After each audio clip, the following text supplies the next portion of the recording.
과거 우리 믿음의 선배들과 지금 우리를 비교해 보면 그분들이 학력이 높거나 혹은 성경을 우리보다 많이 알았다거나 혹은 다양한 제자 훈련을 받은 소위 수준 있는 성도들은 아니었다는 것을 우리는 압니다. 그러나 지금과 비교할 수 없는 것은 은혜에 대한 사모함과 더불어서 우리 믿음의 선배들의 기도 생활입니다. 우리는 믿음의 선배들의 그런 이야기들을 들을 때 뭐 철야 기도는 말할 것도 없고 금식 기도, 산 기도, 또 무슨 작정 기도. 그래서 기도원 한번 들어가면 소나무 뿌리 하나는 뽑고 내려온다라는 말을 들을 정도로 뜨겁게 기도하셨다는 것을 우리는 잘 알고 있습니다. 그래서 세계교회가 하나님께서 한국교회를 쓰신 이유에 대해서 이야기할 때 그 이유 중에 하나가 한국교회는 뜨겁게 기도하는 교회이기 때문이라고들 다들 말씀합니다. 그런데 우리 믿음의 선배들이 왜 그렇게 간절히 뜨겁게 기도했을까요?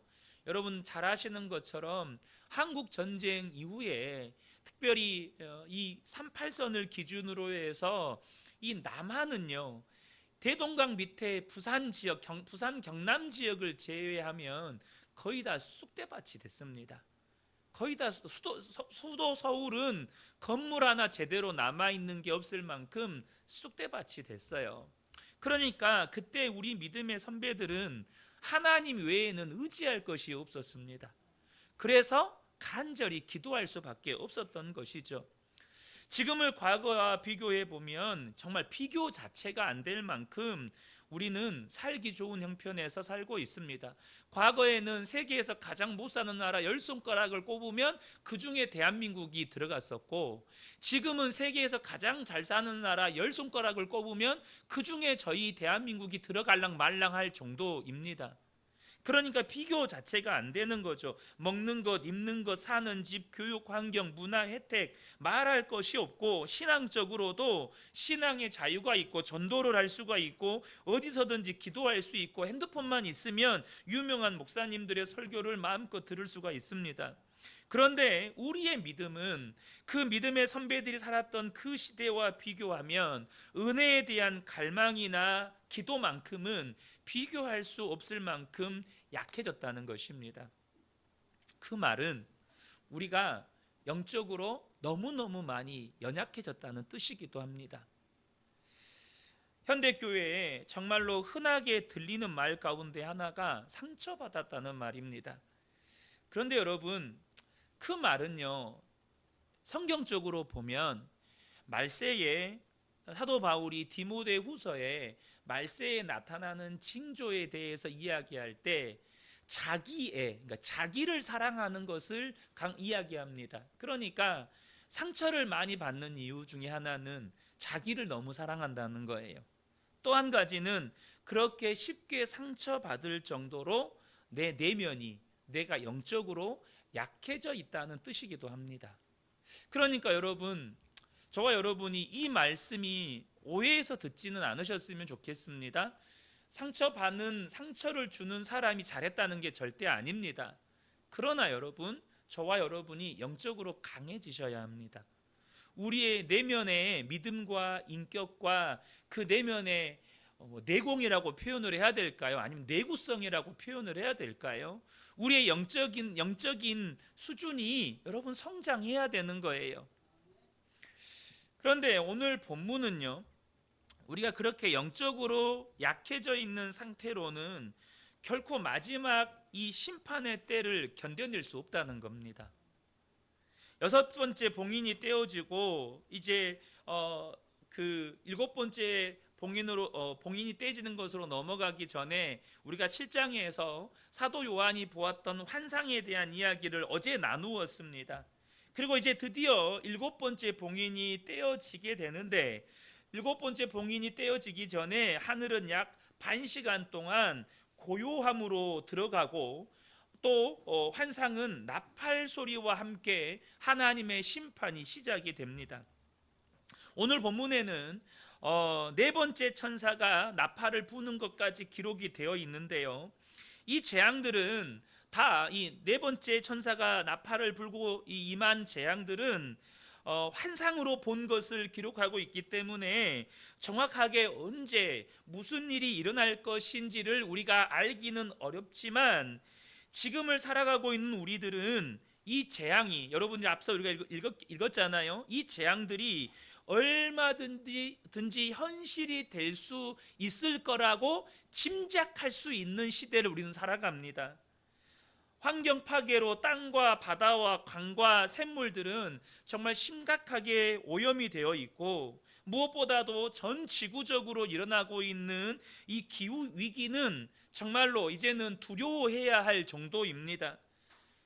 또 어떤 분들은 아까 우리가 성경을 읽을 때 이 본문을 읽으면서 머릿속에 아마 그리셨는지도 모르겠어요. 혹시 이것이 지구로 운석이 떨어지는 걸 말씀하시는 건 아닐까? 혹은 이것이 핵폭탄이 지상에 투하되는 것을 말씀하신 것은 아닐까? 아마 이런 장면을 머릿속에 상상하셨는지도 모르겠어요. 말씀드릴 수 있는 건 정확하게 언제 무슨 일이 일어나는지는 알 수 없지만, 우리는 이 성경 말씀이 얼마든지 가능하다고 짐작할 수 있는 지금 이 시대를 살고 있다는 건 분명합니다. 여러분 여기엔 동의하시죠? 이게 뭔지는 우리가 다 알 수는 없어요. 근데 얼마든지 가능한 시대를 살고 있다는 거예요. 그런데 이 앞선 이 오늘 본문에 기록된 이 네 가지 재앙, 천사들의 네 번의 나팔과 그로 시작된 재앙은 아무것도 아닐 정도로 더 무서운 재앙이 온다는 거예요. 13절을 보겠습니다.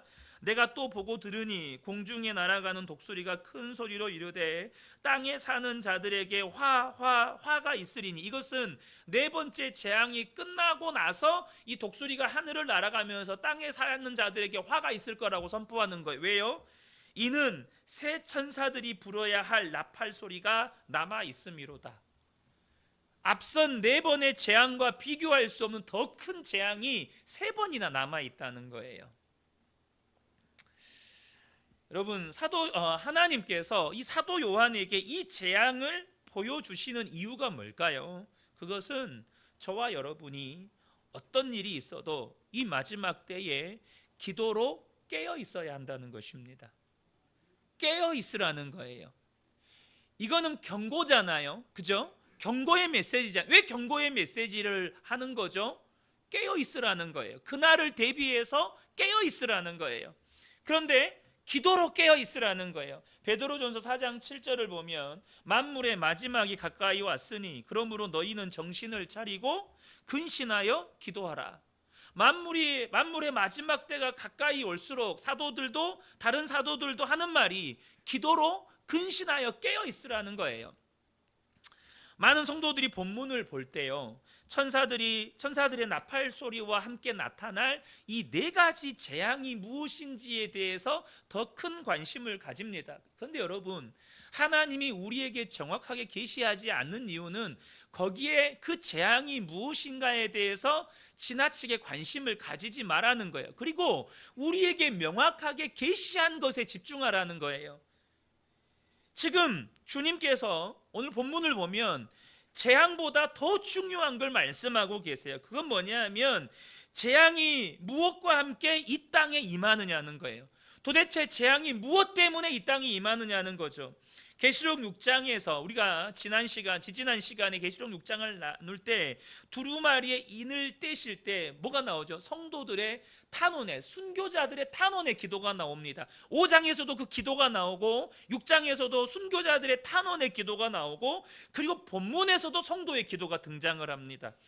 3절과 4절입니다. 또 다른 천사가 와서 제단 곁에 서서 금 향로를 가지고 많은 향을 받았으니 이는 모든 성도의 기도와 합하여 보좌 앞 금 제단에 드리고자 함이라. 향연이 성도의 기도와 함께 천사의 손으로부터 하나님 앞으로 올라가는지라. 그러니까 지금 이 재앙에 대해서 이야기를 하시면서 성도의 기도가 천사들의 금 향로에 받아져서 하나님 보좌 앞에 있는 금 제단에 이렇게 올라가고 있다는 거예요. 5장 6절을 보면 이 성도들의 기도는 이제 금 향로에 담겨져서 제단 숯불과 함께 이 땅에 엎어지게 되는데, 그리고 그때 비로소 나팔 재앙이 시작이 됩니다. 5절 6절입니다. 천사가 향로를 가지고 제단에 불을 담아다가 땅에 쏟음에 우레와 음성과 번개와 지진이 나더라. 7 나팔을 가진 7 천사가 나팔을 불기를 준비하더라. 이 무슨 말이죠? 성도들의 기도가 금 향로에 담겨져서 하나님 보좌 앞에 있는 금 제단에 드려지는데, 그것이 하나님이 정한 기준에 가득 차게 되면 다시 이것이 땅에 엎어지게 되고, 그때 비로소 하나님의 심판이 시작된다는 거예요. 어제도 말씀을 나누었지만 하나님의 구속의 역사는 성도의 기도와 함께 간다고 말씀을 드렸었죠. 그러니까 여러분, 지금 하나님의 심판이 언제 시작이 되는 거예요? 성도의 기도가 하나님이 정한 기준이 차면 하나님의 심판, 7째 인을 떼는 심판이 시작된다는 거예요. 게다가 우리의 기도를 금 향로에다 받고 또 금 제단에 드렸다는 말은 무슨 말이냐? 하나님은 성도의 기도를 너무나도 귀하게 여기신다는 것입니다. 성도의 기도를 너무나도 귀하게 여기세요. 심판의 기준을 성도의 기도로 삼으신다는 거예요. 여러분, 도대체 하나님께서 금 향로에 받으시고 또 하나님의 심판의 7번째 인을 떼는 그 심판의 시작의 기준을 둘 만큼 귀하게 여기는 그 기도는 어떤 기도일까요? 일반적으로 많은 성도들이 기도라고 하면 하나님께 내 어려운 상황이나 문제를 아뢰어서 하나님께 응답받는 과정이라고 생각을 합니다. 그러다 보니 우리의 기도가 널뛰기를 하는 거예요. 무슨 말이죠? 내 삶이 지금 어렵고 힘들면 기도가 나와요. 간절한 기도가 돼요. 근데 형편이 좋아지면 기도도 쉬어요. 내가 처해 있는 형편에 따라서 기도가 간절해졌다가, 형편에 따라서 기도가 쉬었다가, 여러분, 성경은 기도를 호흡에 비유하는데요. 여러분은 기도를 형편이 어려우면 호흡을 형편이 어려우면 호흡하고 또 살만하면 호흡 멈추고 그렇습니까? 그런 것은 없습니다. 그렇게 형편에 따라서 기도가 올려졌다 쉬었다 하니까 그런 기도의 대부분은 뭐냐 하면 삶의 풍요나 개인적인 삶의 필요나 삶의 평안을 위한 기도예요. 그러다 보니 그런 기도를 하면 아무리 기도를 많이 해도 먹고 사는 것 때문에 근심 걱정하다가 인생을 끝내요. 기도를 많이 해도 근심 염려가 끝나지 않아요. 기도하면서 여전히 자신의 삶의 문제만을 묵상하기 때문입니다. 여러분, 기도라고 해서 다 똑같은 기도가 아닙니다. 어떤 기도는요, 기도를 하면 할수록 내 마음의 근심과 염려가 더 커지는 기도가 있어요. 그게 뭐죠? 기도를 오로지 먹고 사는 문제만을 놓고 기도를 하는 거예요. 그런데 오늘 본문에서 성도의 기도가 차면 하나님의 심판이 시작된다고 말씀하실 정도로 귀하게 여겨서 금 향로로 받으시는 그 기도가 있어요. 그 기도는 어떤 기도일까요? 바로 하나님의 나라와 의를 구하는 기도인 것입니다. 먼저 하나님의 나라가 이 땅 가운데 임하기를 구하고 하나님의 뜻이 이루어지기를 구하는 기도라는 거예요. 마태복음 6장 33절에 그런즉 너희는 먼저 그의 나라와 그의 의를 구하라. 그리하면 이 모든 것을 너희에게 더하시리라. 저는 우리 성도님들이 이 밤에 정말로 이곳에 모여서 하나님께 올려드리는, 특별히 우리가 말씀을 붙잡고 하나님께 올려드리는 이 기도가 얼마나 중요한지, 하나님께서 얼마나 귀하게 보시는지를 분명하게 깨닫게 되시기를 축복합니다. 우리는 지금 이 기도 말씀 붙잡고 내가 지금 잘 먹고 잘 살자고 기도하는 거 아니에요. 정말로 하나님의 뜻이 이 땅 가운데 이루어지기를 구하는 주의 약속의 말씀을 붙잡고 우리가 말씀 기도회를 하는 겁니다. 이 기도를 하나님이 금 향로에 받으셔서 금 제단에 올려드릴 만큼 귀하게 보신다는 거예요. 그러므로 여러분 평상시 기도할 때에도 여러분 반드시 말씀을 붙잡고 기도하셔야 돼요.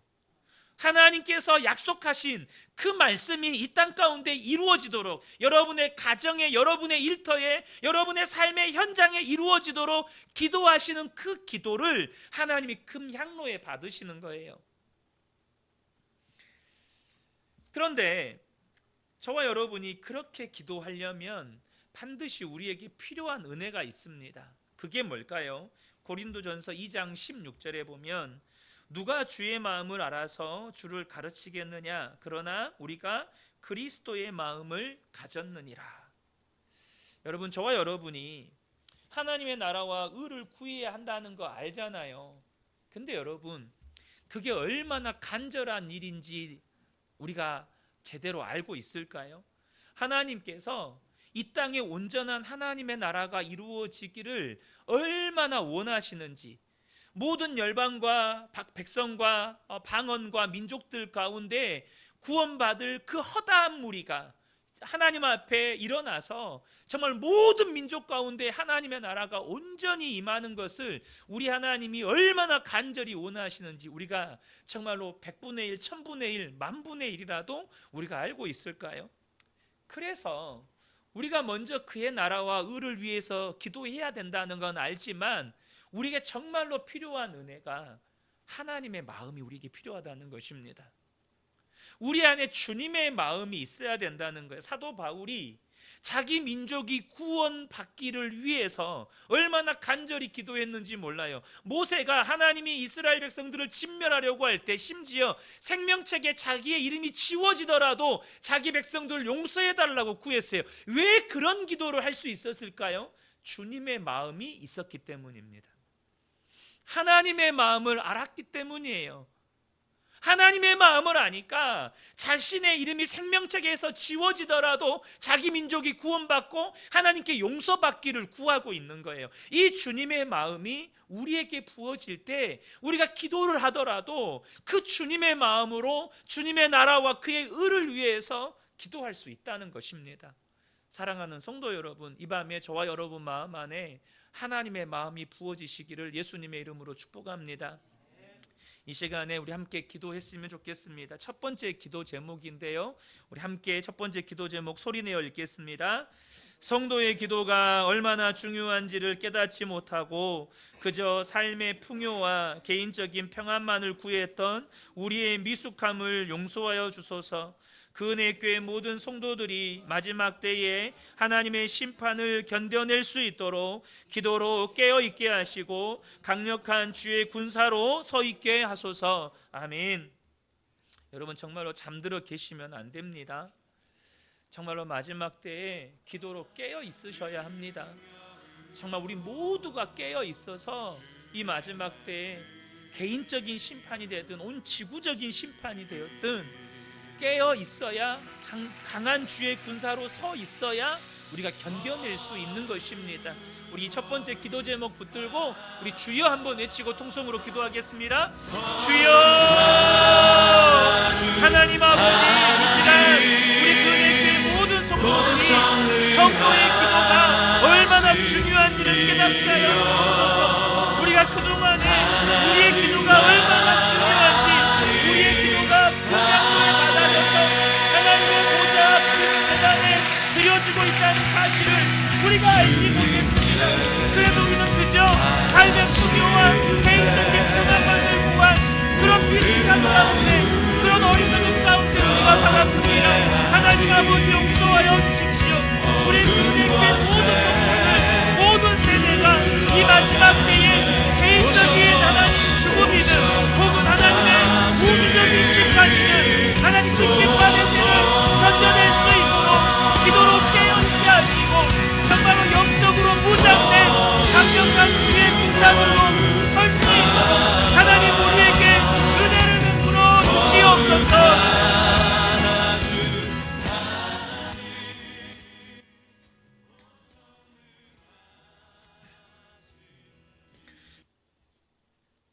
우리 두 번째 기도 제목 함께 읽겠습니다. 성도의 기도가 금향로에 담겨 보좌 앞 금제단에 드려질 만큼 하나님이 귀하게 보신다는 것을 알게 하사 우리의 기도가 달라지게 하소서. 우리에게 주님의 마음을 부어주셔서 이제는 먼저 주님의 나라와 의를 구하게 하시고 장차 이 땅에 임하게 될 하나님의 나라를 사모하며 살아가게 하소서. 아멘. 여러분의 기도가 정말 여러분의 기도를 하나님이 어린아이 기도라고 무시하거나 혹은 교회를 오래 다니신 분의 기도라고 귀하게 여기시거나 절대 그거 아닙니다. 정말 우리 안에 주님의 마음이 부어지고 주님의 마음으로 하나님의 나라와 그의 뜻이 이루어지도록 우리가 기도한다면 저와 여러분의 기도를 금향로에 받으시고 금제단 위에 하나님께서 드려지게 하십니다. 그리고 반드시 그 기도에 응답하셔서 주님 이 땅에 하나님의 구원의 역사를 이루실 것입니다. 특별히 정말 우리 모든 세대가 언제인지는 알지 못하지만 장차 반드시 임하게 될 그 하나님 나라를 사모하며 살아갈 수 있도록 우리 이 시간에 주여 한번 외치고 통성으로 기도하겠습니다. 주여! 하나님 아버지, 오늘 이곳에 함께 예배드리는 우리 교회의 모든 성도들, 우리의 기도가 금향로에 담겨 보좌 앞 금제단에 담겨질 하나님이 귀하게 보신다는 것을, 우리의 기도가 그만큼 귀하다는 것을 하나님 깨닫게 하셔서 이제는 우리의 기도가 달라지게 하여 주십시오. 그저 하나님 아버지, 이 땅에서 잘 먹고 잘 살기 위해서 내가 원하는 그 무엇가가 이루어지기 위해서 구하는 그런 기도가 아니라 이제는 정말로 우리 마음 안에 하나님의 마음을 부어주시고 주님의 나라와 주님의 뜻이 이 땅 가운데 이루어지며 우리의 가정 가운데 우리의 교회 속에서 우리 성도님의 가정을 이루어지게 하시고 장차 이 땅 가운데 임하게 될 영원한 하나님의 나라를 사모하고 우리의 남은 때를 살아갈 수 있도록 하나님의 우리의 믿음이 새로워지게 하시고 정말 우리의 심령이 새로워질 수 있도록 하나님 아버지 역사하여 주옵소서.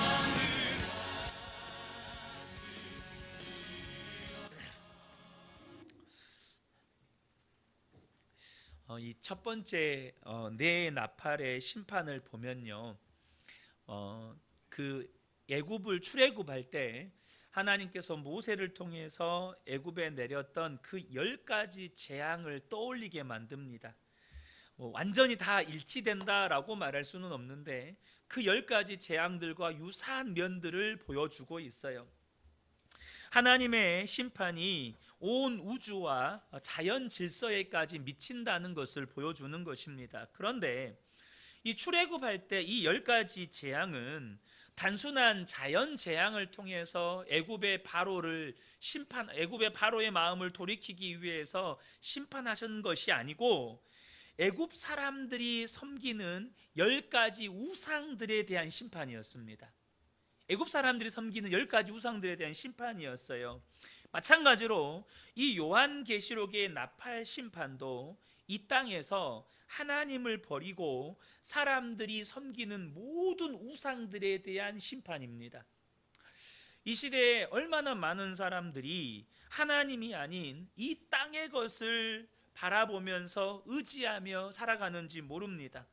어떤 사람들은 돈을 의지하고 그래서 돈을 위해서라면 영혼도 팔고, 어떤 사람들은 권력을 의지하고, 어떤 사람들은 세상의 명성과 인기를 의지하면서 살아갑니다. 어리석은 부자처럼 그런 것들이 자신에게 평안과 쉼과 즐거움과 안식을 줄 것이라고 믿고 그렇게 살아가요. 그런데 하나님의 심판의 때가 되면 눈에 보이는 모든 것들이 하나님의 심판의 대상이 된다는 거예요. 에레미야 때에 하나님은 에레미야를 통해서 이 유다 민족의 죄를 책망하시면서 그들이 모든 회개의 기회를 걷어 찾아 이제 바벨론을 들어서 이 유다 민족을 심판하시겠다고 하셨습니다. 그 심판을 되돌이키지 않겠다고 하셨어요. 그러면서 예레미야를 통해서 뭐라고 말씀하셨냐면 바벨론의 심판을 받아들이라는 거예요. 그리고 바벨론의 포로로 끌려가서 그곳에서 70년 동안 집 짓고 결혼하고 애 낳고 살다가 70년 후에 다시 하나님께서 이 땅 가운데 되돌아오게 하겠다고 말씀하셨어요. 그러나 그것을 받아들이지 못하고 하나님의 말씀을 거부하고 애굽의 도움을 얻기 위해서 애굽으로 내려간 사람들이 있었어요. 그런 이들을 향해서 하나님이 뭐라고 말씀하셨을까요? 이사야 31장 1절부터 3절을 보면 도움을 구하러 애굽으로 내려가는 자들은 화 있을진저 그들은 말을 의지하며 병거의 많음과 마병의 심히 강함을 의지하고 이스라엘의 거룩하신 이를 앙모하지 아니하며 여호와를 구하지 아니하나니 여호와께서도 지혜로우신즉 재앙을 내리실 것이라.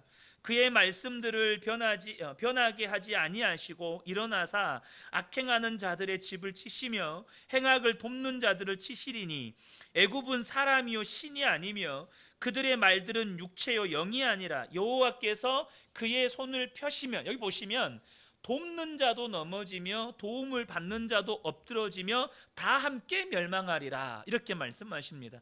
그러니까 하나님께서 지금 애굽의 도움을 요청하러 내려가는 자들에게 너희가 애굽 신도 아니고 의지할 대상도 아닌 애굽을 의지하였으니 너희를 심판하겠다라고 말씀하신 게 아니고 너희를 돕는 애굽까지 다 멸망시키시겠다고 말씀하셨다는 거예요.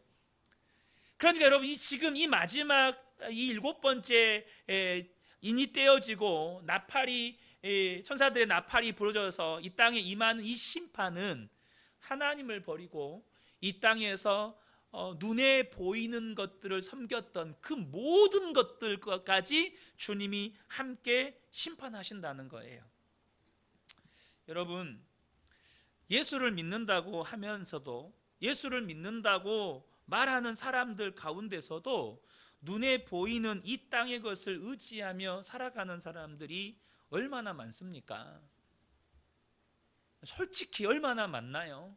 제가 예전에 어떤 그 대형교회 목사님 설교를 들었는데 그러더래요. 그 이제 어느 분의 이야기를 통해서 그분이 들었는데 무당이 정말로 중요한 시기가 되면 막 사람들이 점을 보러 오잖아요.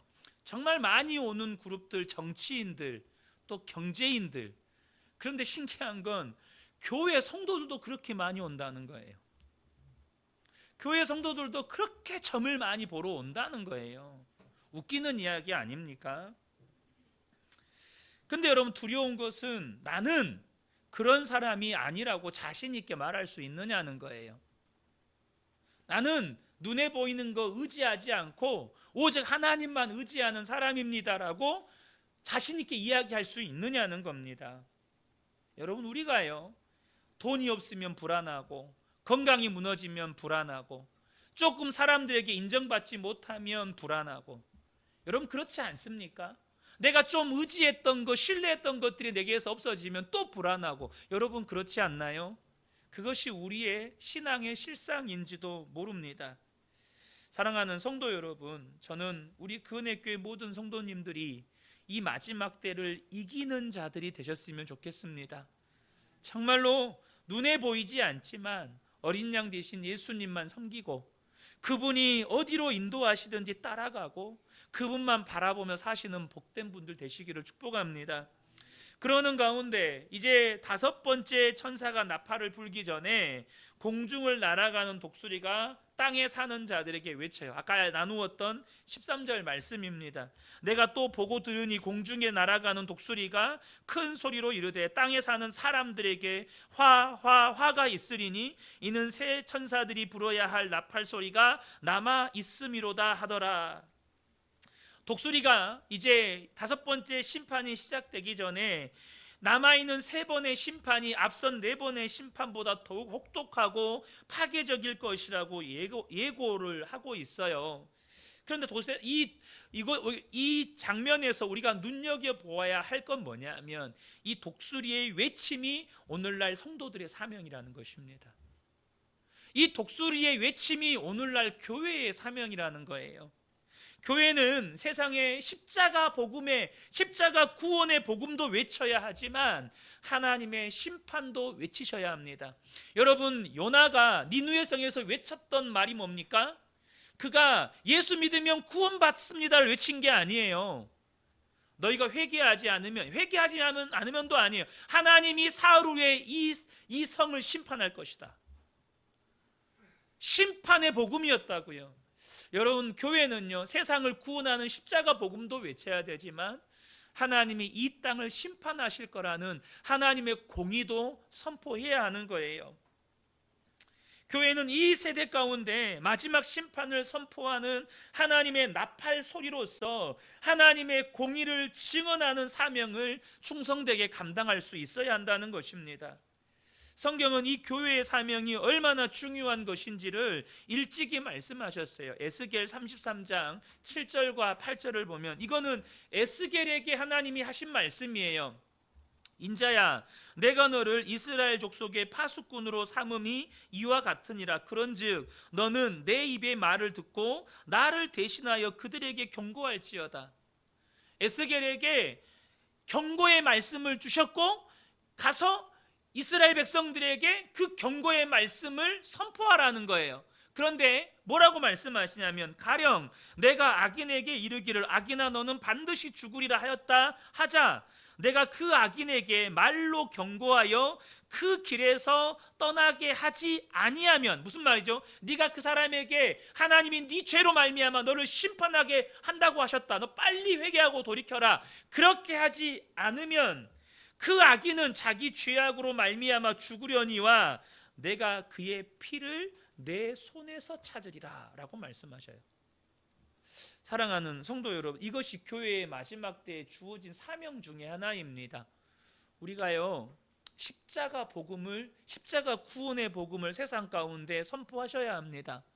그러나 하나님의 공의의 심판도 세상 가운데 선포하셔야 된다는 거예요. 그런데 중요한 것은 하나님께서는요, 저와 여러분 모두에게 심판해야 마땅히 저와 여러분을 통해서 이 십자가 구원의 복음과 하나님의 공의의 심판이 선포되어져야 할 대상들을 다 주셨다는 거예요. 당장은 저와 여러분의 가족이 되겠죠. 또 저와 여러분이 일상의 삶에서 일하는 일터가 되겠죠. 그곳에서 만나는 직장 동료가 됐든 학교에서 친구가 됐든 저와 여러분에게 반드시 에스겔을 통해서 이 심판의 말씀을 들어야 할 이스라엘 백성들이 있었던 것처럼 저와 여러분을 통해서 복음과 하나님의 심판을 들어야 할 사람들이 있다는 겁니다. 그런데 우리가 전하지 않고, 그래서 그가 회개하고 돌이키지 않아서 멸망당하면 하나님은 그 피를 우리에게서 찾으시겠다는 거예요. 저는 우리 근혜교회 모든 성도님들이 세상을 향한 하나님의 나팔 소리가 되시기를 축복합니다. 십자가 복음도 전할 뿐만 아니라 하나님의 공의의 심판도 전하는 것입니다. 그래서 저와 여러분을 통해서 반드시 누군가가 죽게 돌아오는 놀라운 구원의 영광을 함께 맛보는 저와 여러분 되시기를 축복합니다. 우리 시간에 세 번째 기도 제목인데요, 함께 읽겠습니다. 예수를 믿는다고 하면서도 하나님을 의지하지 않고 눈에 보이는 것을 의지하여 섬기는 우리 속에 있는 모든 우상 숭배의 죄를 용서하여 주소서. 하나님이 심판하실 때 그 모든 것들이 함께 멸망당한다는 것을 알고 우리 속에 있는 우상들을 속히 버리게 하소서. 아멘.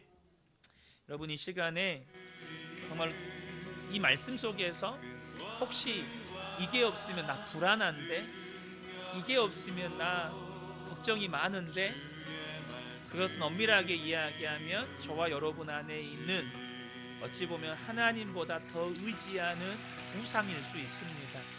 하나님, 내 안에 하나님보다 의지하는 우상들이 있다면 이 시간 밝히 깨닫게 하여 주시고 속히 버리게 하여 주옵소서. 우리 이 시간 주여 한번 외치고 통성으로 기도하겠습니다. 주여, 하나님 아버지, 예수를 믿는다고 하지만 여전히 하나님, 우리가 하나님 의지하지 않고 우리의 이름과 의지하면서 그것을 섬기고 있는 우리 속에 있는 우상 숭배의 죄악들은 주님 용서하여 주십시오.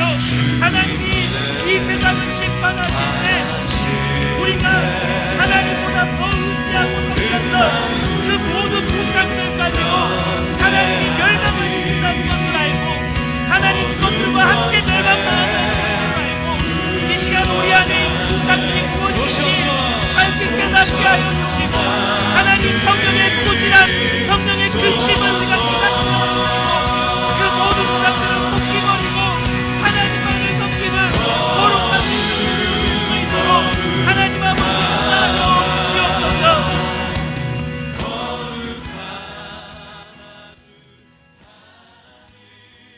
네 번째 마지막 기도 제목입니다. 우리 네 번째 기도 제목 함께 읽겠습니다.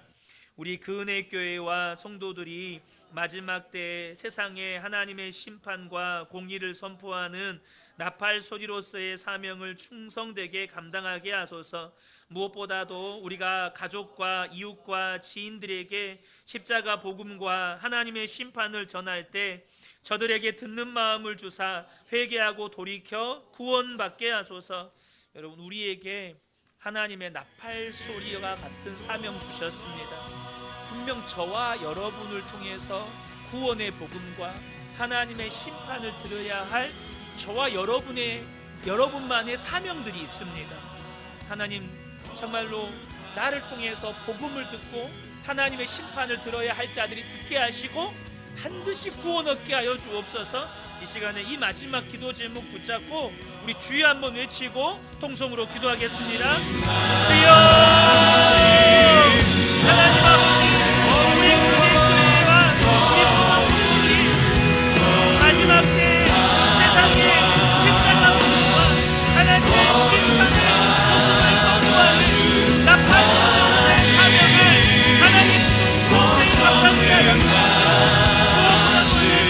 나의 가족, 내 이웃, 또 지인들에게 하나님 아버지 이 십자가 구원의 복음과 하나님의 심판을 전하는 때에 하나님 저들에게 듣는 마음과 하나님 마음을 열게 하여 주셔서 정말로 회개하고 돌이켜서 구원을 하여 주시고 정말로 나를 통해서 이 놀라운 복음을 들어야 할 자들 가운데 복음 듣지 못하는 자들이 한 사람도 없도록 하나님 우리 모든 우리 그에게 모든 복음을 이 구원의 복음으로 하나님 사용하여 주옵소서. 하나님 아버지, 정말로 우리 그은혜 교회 모든 성도들과 주님의 몸된 교회를 이루어서 이 마지막 때에 신앙생활하게 해주셔서 감사합니다. 하나님, 우리 그은혜교회 모든 성도들이 이 마지막 때를 이기는 자로 살게 하여 주십시오.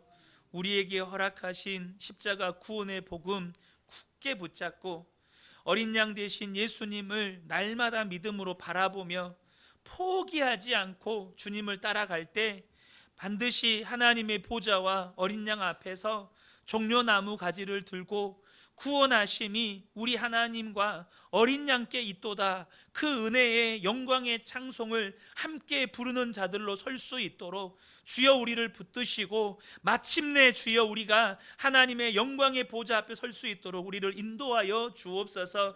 특별히 우리 그 은혜 교회에 맡겨주신 정말로 이 사명 끝까지 포기하지 않고 그 길을 걸어갈 때 정말로 주님께서 허락하여 주시는 이 마지막 대추수의 때에 우리도 그 한켠에서 그 추수를 충성되이 감당해서 우리 품 안에 주께 드릴 구원의 열매들을 가득 안고 주님 앞에서는 복된 교회, 영광스러운 교회로 설 수 있도록 하나님 우리 그은혜교회 성도들을 축복하여 주옵소서. 감사를 드리오며 예수님의 이름으로 기도합니다. 아멘.